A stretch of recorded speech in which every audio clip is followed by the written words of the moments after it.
Do you want to talk about energy? Yeah, I want to talk about energy.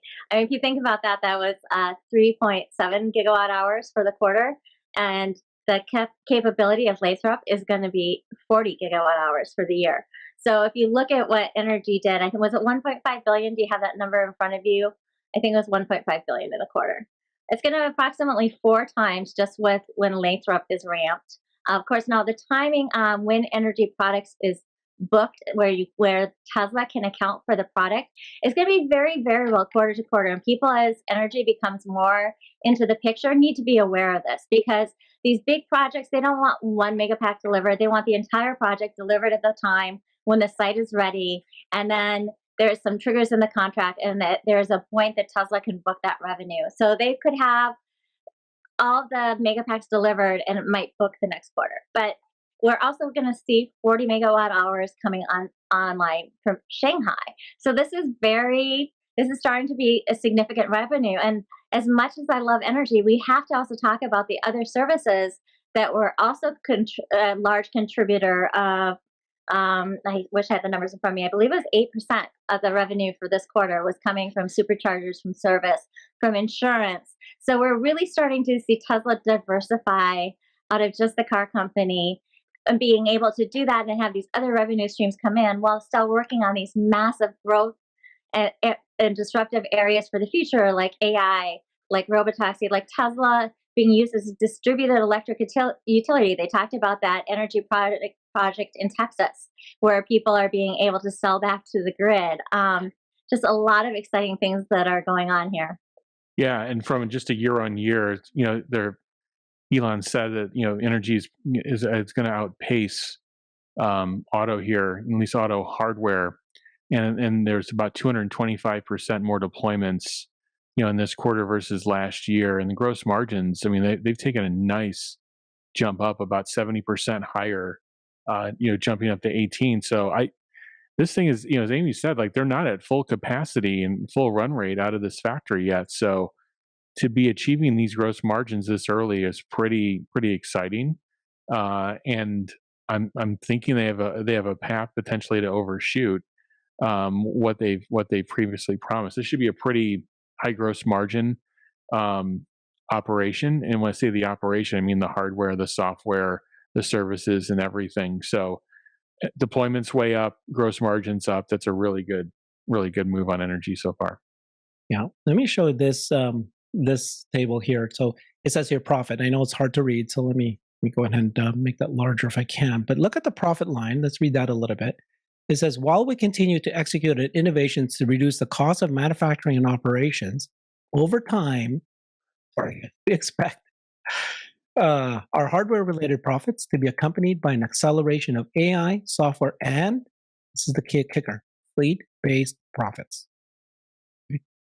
So this was a little bit of a shock. James Stevenson pointed this out.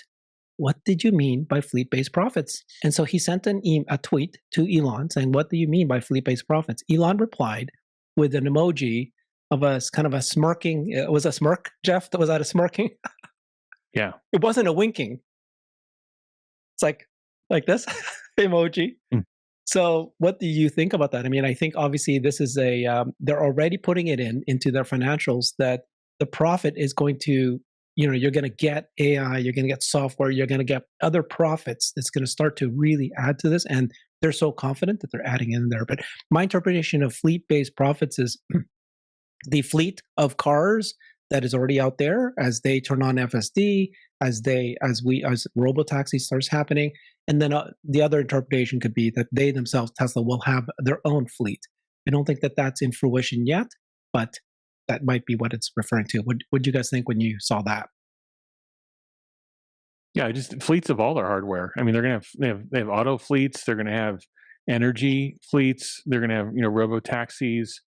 So I mean, they've got this business that they're building up, and they're diversifying revenue, and they're diversifying profits in a way that their competitors are still trying to catch up and just be able to build hardware and keep in step with Tesla. Meanwhile, Tesla's in terms of their software and services, and then all the other businesses they can build around that, they're continuing to actually the gap isn't closing.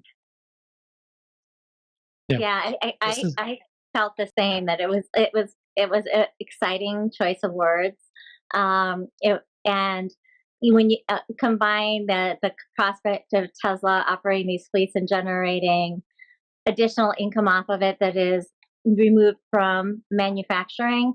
Now these cogs that we've been talking about, the commodity spiking, it Tesla is a little bit more immune for them. Speaking of the cogs, we also heard, just slight diversion, them say that they had already negotiated and extended quite a few of their commodities contracts. That they actually did book some of those more than I thought they were going to.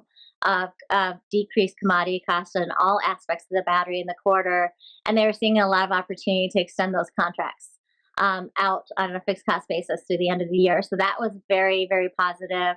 And then the licensing FSD, that he definitively threw it out there again, that Tesla was looking to license FSD, and you're having this realization of all these other companies that thought that they had invested in these companies like Cruise or like Waymo, that they thought would be their solution for FSD, and now they're realizing maybe not so much. Maybe we need Tesla, and I think it's a really good time for Tesla to put that out into the industry, and that's gonna.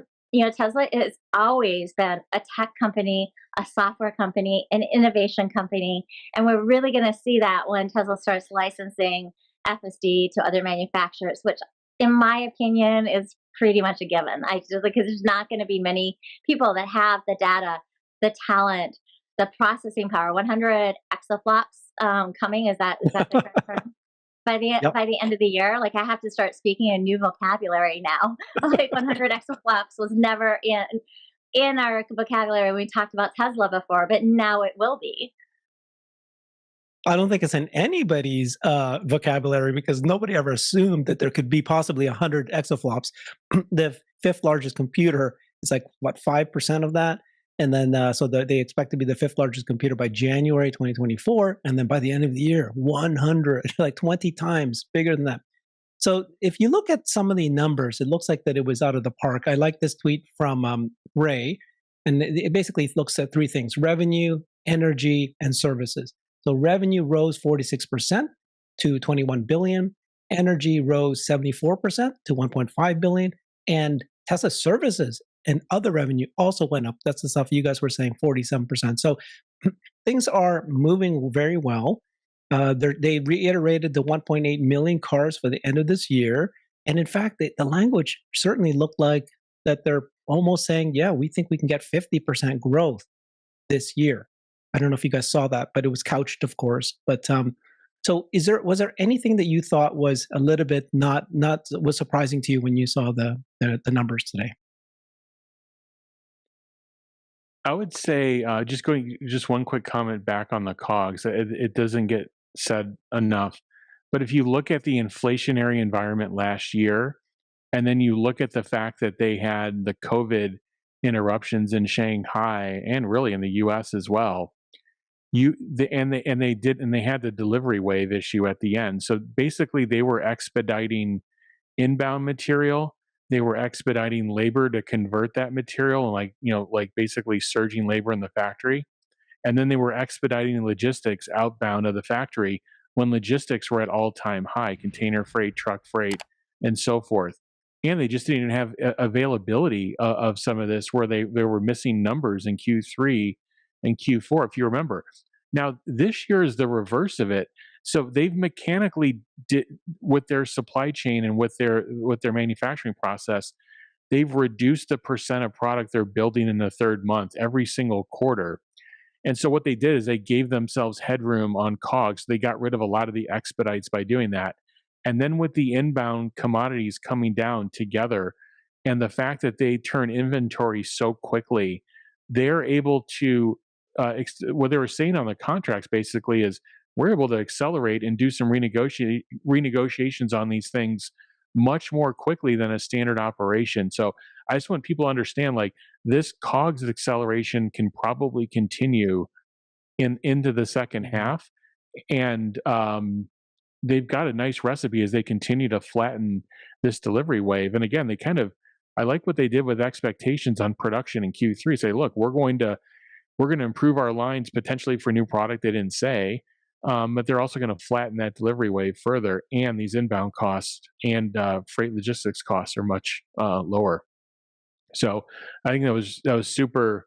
That was exciting to hear. In terms of risk, you said like, what did you hear on that call? I mean, they outlined the risk regarding macro, and they continue to do that. I tweeted out something yesterday regarding the failure rate of loans, auto loans. So autos in the U.S. at least are financed about 80% of the time.